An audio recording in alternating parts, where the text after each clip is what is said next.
Yo, it's your boy Jay Boogie back with another video today. Make sure you guys don't forget to press that like, comment, share button, and hit that subscribe button onto my YouTube channel. And obviously press the like button under this video. And you're watching this from TikTok, don't forget to press the like button, and don't forget to press the don't forget to press the repost button as well. And today I'll be talking about the top 10 best shooting guards of all time. Starting at number 10, got no other than one of the best three-point shooters of all time, especially the best shooter on this list, hands down, no other than Ray freaking Allen. Ray Allen pretty much came in the league, an all-around shooting guard, pretty much a pure three-level scorer, but he was known for attacking at the rim at the time, because obviously earlier in his prime years, he was more known to be a slasher. Good shooter, but he was really known to be more of a slasher, going to the rim, take guys off the dribble, going to the rim and finishing, do contact, do dunks, layups, and pretty much, throughout his whole career, his shooting game kept elevating even more and more and more to the point where he became such a lethal three-point shooter. And a lot of people don't give him credit to where how he adjusted his game to being just a slasher shooter and then became such a bona fide scorer, especially during his years with the Seattle Supersonics. This highlight right here, dude was out of his world, and pretty much this dude was phenomenal with the Seattle Supersonics. I mean, this dude averaging 24 points for his career during his 5 seasons with the Sonics. And dude, Ray Allen was just bona fide scorer, bona fide three-point shooter, one of the best three-point shooters in the 2000s.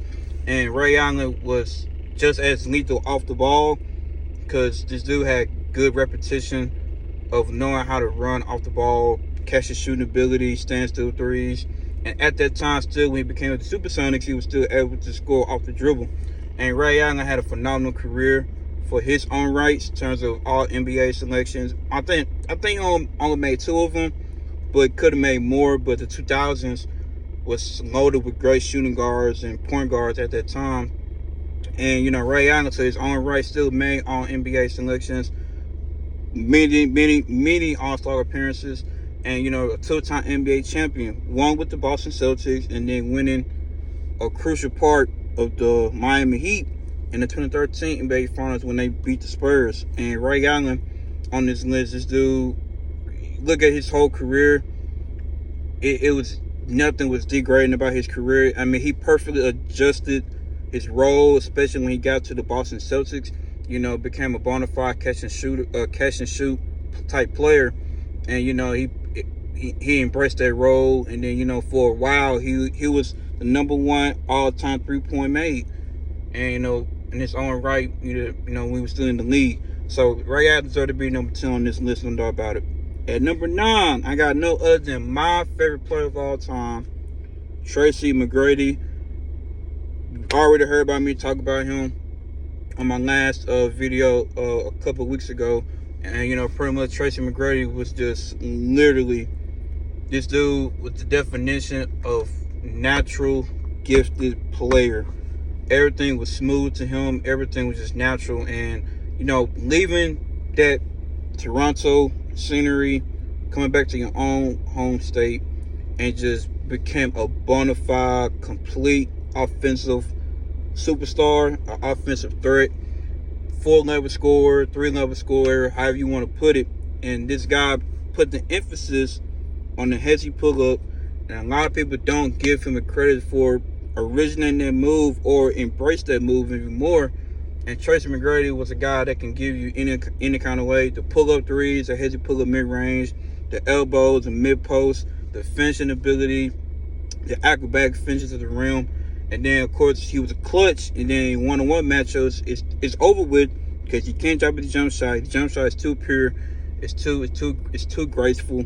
And Tracy McGrady was a player that, another what if, carrying that very mediocre Orlando Magic team to 3 straight playoffs, Yes, he didn't make it out the first round, but that doesn't take away from his skill set and his impact to the game of basketball, because seeing a guy like him, 6'8", 6'9", to handle the rock the way he did, the way he embraced his scoring ability, the way he can have his own signature move, became popular. I mean, his aura was just as calm, and then he was just a smooth assassin. Yes, he could have had the Kobe mentality if he wanted to, but I mean, Tracy McGrady in his own right was just that dude, and you see in his highlights his scoring ability, and this dude was just an all-around offensive superstar. Can't take him off the three. He was just as good at three-point line, and pretty much, Tracy McGrady was just phenomenal in his own right. One of the best players of the 2000s, one of the best shooting guards in the 2000s, along with his cousin Vince Carter. So, I mean, Tracy McGrady deserves to be number 9 on this list, no doubt about it. And number 8, I have no other than, please don't attack me. Don't attack me. At number 8, I have Clyde Drexler. Pretty much, the hype he was getting around when we came to the league, pretty much, he was known for his athletic ability, the way he can glide through the air. It was just graceful. His hang time ability was uncanny. Of course, when Jordan came to the league, they had draw comparisons. Obviously, Jordan always became the better player, but Clyde Drexler, man, I mean, he had a phenomenal run his career. Making Portland put the Portland Trailblazers on the map. A few finals appearances, conference finals appearances, and pretty much his best season was, I think, 1987 during the 1987-88 NBA season, where he averaged like 27 points per game, and he finished top 5 in the MVP race. So Clyde Drexler was in his own right, held his weight, and then eventually in 1995 won the NBA championship with one of the greatest centers of all time, Hakeem Olajuwon. Him, Hakeem, Kenny Smith, Robert Horowitz on that team. I mean, that was a stacked, well-built team, and then Clyde Drexler could have won 2 championships, but unfortunately, he faced Jordan in the NBA Finals. But, Clyde Drexler was an athletic beast. He had such great finishing ability, the finger roll, the smooth finger roll ability. The dude can post to anybody. He was a good scorer, a good mid-range shooter. So Clyde Drexler was in his own right one of the best players in the 90s. Then, like I said, he had a few seasons where he finished top 5 in the MVP race. So he definitely, in his prime, during his high days, he put Portland on the map. After the Bill Walton era, once he came to the league, I talked about Portland. He was a megastar player for Portland. So shout out to Clyde Drexler. And at number 7, I got no other than the man himself, one of the best three-point shooters of all time, Klay freaking Thompson. Klay Thompson, pretty much, man, still going strong in the NBA. Honestly, he got traded to the Dallas Mavericks. He finna do major big things with the floor spacing for that team, three-point shooting, the catch and shoot. He finna make life much easier for Dallas, especially for guys like the Kyrie and Luka Doncic. And to sum up, for Klay Thompson, pretty much this dude came to the league, sharpshooter.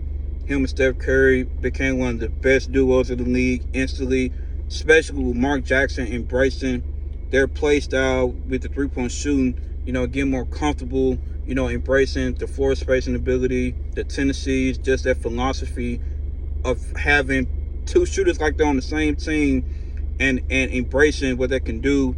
And then eventually they became one of the best duos of their heydays, Steph Curry and Klay Thompson. And Klay Thompson has one of the best, some would say the best shooting form, especially in the pocket, off the catch. This dude was phenomenal in his prime.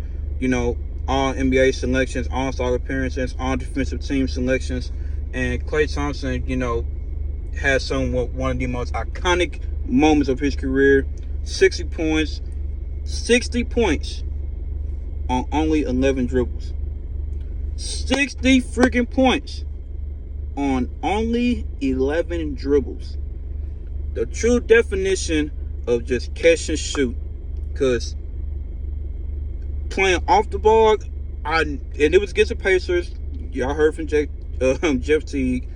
Dude was out of his mind, and he was just every time he was just a human torch. It was just splash every single time. And Klay Thompson, especially in his prime with the Warriors, obviously one of the most iconic duos of the 2010s, him and Steph Curry.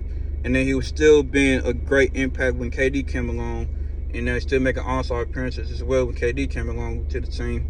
So Klay Thompson deserved to be on this list. You already seen the highlights of his shooting ability, scoring ability, and Klay Thompson, man, he's gonna definitely benefit big time for the Dallas Mavericks heading to next season. Obviously next month, or pretty much in a few days when the season starts. And then, pretty much, he's gonna make their floor space. It's gonna make their floor spacing that much more lethal for the Dallas Mavericks. So shout out to Klay Thompson.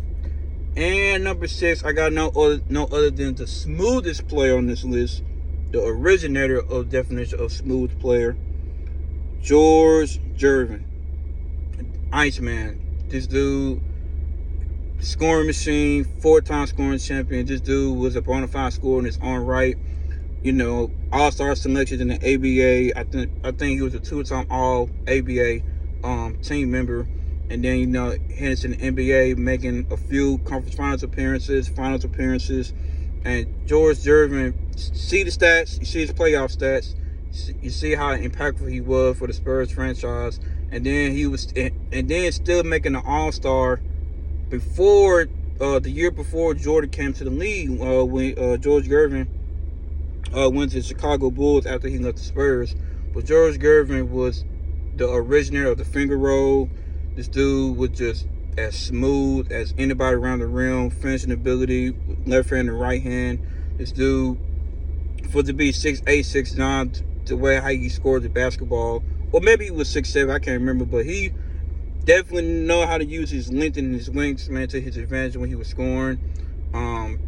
Like I said, George Gervin definitely was the pioneer of that shooting guard position. For someone to be 6'7", 6'8", 6'9", he was definitely the pioneer of just that scoring ability and that confidence he had, and just the smoothness and the way he was just getting buckets on the court in his heyday was phenomenal. So shout out to George Gervin.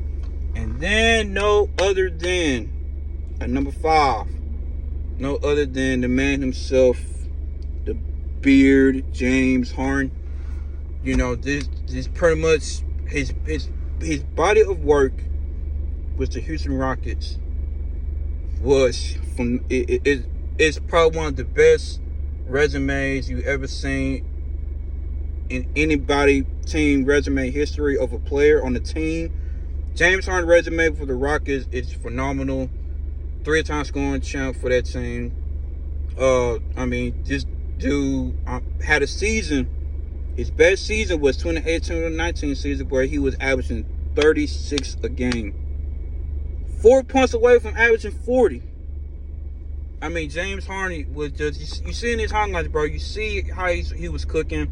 The originator of the side step, the step back. Pretty much, I feel like he was the originator of just the shot creating ability off the dribble at shooting threes. Took advantages, being the crafted player that he is. And then one of the best isolation scorers in his heyday in the 2010s. He had a mid-range game when he wanted to shoot the mid-range, even though he kind of stepped away from that a little bit. But when he wanted to, he still an effective mid-range scorer. And then just the impact he made on the Houston franchise. Could have made the NBA Finals, but they kept running to the Golden State Warriors. And, James Harden, like I said, his body of work for the Houston Rockets was just phenomenal. You've seen on my channel. You can watch my videos about James Harden. I mentioned him a few times. And this dude was just absolutely incredible. And, like I said, MVP, deserving so. Could have won 2-time back-to-back MVP, but, that's another talk for another day. But, to average 36 a game. And then he led the league in assists, averaging 11 assists, and still averaging close to 30 points per game. James Harden was in his prime. My goodness, bro, one of the best isolation players in 2010s. Crafty scorer, embrace the step back, side step threes, especially the step back, because he was just that creative and crafty with the basketball, with his scoring ability. And James Harden was just phenomenal, man, in his heyday, and deservingly so. He automatically has to be a top 5 for anybody in the league, no doubt about it, on the shooting guard list. And then at number 4, no other than the answer, Allen Iverson. AI was incredible in his heyday. Always in his prime. I mention him a lot on my channel. He was a man amongst boys. This dude, the greatest pound for pound NBA player. 5'11", but played like he was 6'6". Lucky for the other NBA players, if he was 6'6", who knows how many MVPs and championships he would have won. And, Allen Iverson was a pest on defense, multiple steals, champs. You're going to see his accolades eventually. But, Allen Iverson, the definition of dedication, ambition, toughness, relentless, giving you his all every single night, and then, snatching up ankles. I know every NBA player better have good ankle insurance. The amount of times he crossed them over every single time. Not the biggest efficient scorer, but when he was scoring, a good mid-range shooter, good finishing at the rim, contact layups, had that good cross floater with the left hand and the right hand, and dude, like I said, just giving his all on both ends every single night. You're seeing his highlights. He never backed down from anybody. This dude was just himself, a culture icon, a culture impact to the basketball community. And, he just showed everybody, like, it's nothing wrong being you. It's nothing wrong being original and being yourself. So Allen Iverson was a huge, huge basketball influence in the 2000s, and just in general. I mean, without Allen Iverson, I don't know how much impact, influence the other NBA players would have had, the way Allen Iverson had the impact, influence on other NBA players and just other people in general for the basketball community. So shout out to Allen Iverson, man. And then at number 3, no other than the Flash, Dwayne Wade. D-Wade was incredible. Two-way shooting guard. This dude was the originator of splitting the double team. He said that he learned it from Smush Parker, but once he started to do it, I mean, it was easy. A good mid-range scorer. This dude was the definition of a true two-way. I mean, a guy, what he did in the 2006 playoff run, leading the Heat to the first NBA championship. And, he was just phenomenal this day. You seen these highlights, how incredible he was, the craftiness of his ball handling skills, his finishing ability. He had a good post work, mid-post scoring ability. I mean, Dwayne Wade in his own right, all defensive team selections, which is why I say he's one of the best two-way players at his own position, and one of the best shooting guards. I think he's number 1 on all-time shooting guards for blocks. This dude was just, he could have won MVP 2009 because he pretty much was the best player in the world in 2009 because he averaged like 30-some points per game. He was just on adventures. But fortunately for LeBron won MVP that year. But Dwayne Wade was just at his peak, was just as good as anybody. This dude knew how to carry his own team. This dude was the definition of a pure two-way player and inspired guys like the Donovan Mitchells of the world of today. So shout out to Dwayne Wade. And then at number 2, no other than the Bean himself, Kobe freaking Bryant. Just had debate today. Pretty much, I want to talk about his influence, the players he impacted, guys like DeMar DeRozan. You see a lot of Kobe-ish and Jordan-ish to DeMar DeRozan's game with the footwork, the mid-range scoring ability. And then with Kobe, honestly, another relentless, ferocious player that just, a Michael Jordan 2.0. But to Kobe's own right, he was more of a finesse Michael Jordan version. This dude can put the lights out with scoring ability. Dude had just the ambition, the determination to get better, and just addicted to winning championships and just to win in general. And then I'm always going to give shout out to Gary Payton, because Gary Payton stepped out his way to teach Kobe how to be a better defender, to guard other top players in the league. And ever since he taught Kobe made consecutive all defensive teams. So Kobe was an all-around superstar, guy that could defend, and you know, of course, with the clutch, make clutch defensive plays. Then offensively, you can still put in isolation situations. And Kobe Bryant was a huge inspiration to many others, you know, in his prime, especially in the league. You know, the way he impacted games. I always admire his mid-range game, the footwork, the mid-post. I studied those every single time. And Kobe Bryant was one of the better finishers, one of the better dunkers in the league of all time. I mean, Kobe Bryant was just a huge inspiration. Seeing his highlights, I mean, you see how you just knew this dude was going to give you 30 a night, every single night. I mean, especially the 02-03 season where he had consecutive games where he was putting up 40. And I think he did the same thing during the 2006 and 07 season where he put up consecutive 40-point games and a 60-point game. So Kobe Bryant, you know, obviously deserved to be number 2 on this list. I mean, the resume is the accolade speaks for itself. And then number 1, no other than the GOAT himself on this list of shooting guards, Michael Jeffrey Jordan, MJ.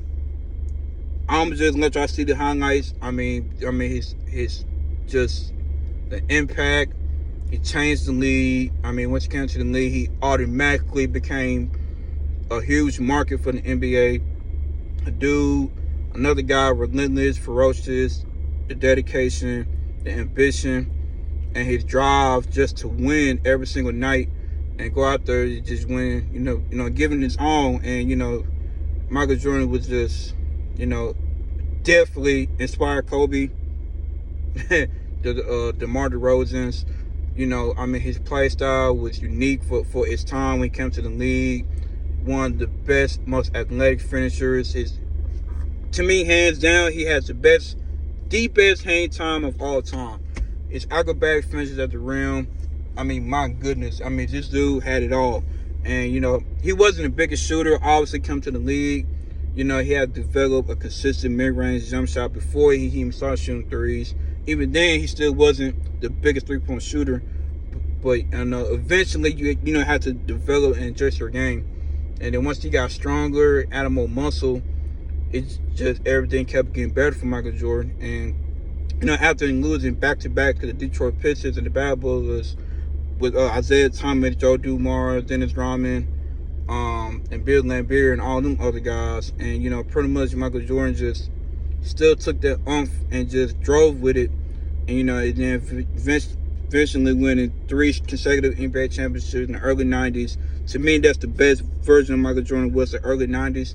I mean, dude was on top of the world. And then also Michael Jordan, you already seen the accolades to win MVP and to win Defensive Player of the Year. I mean, enough said about Michael Jordan, man. We all know what he's capable of. You've seen his highlights.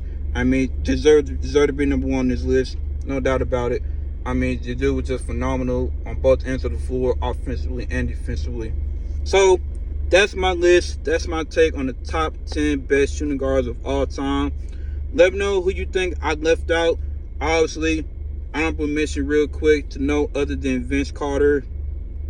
He's getting his, I think both jerseys retired with the Nets and the Raptors heading to next season. So, shout out to Vince Carter. I can't forget about VC. I'm going to do a video on him soon. But other than that, you like this video, like, comment, share, subscribe, whatever you gotta do. I love you guys. J Boogie is out.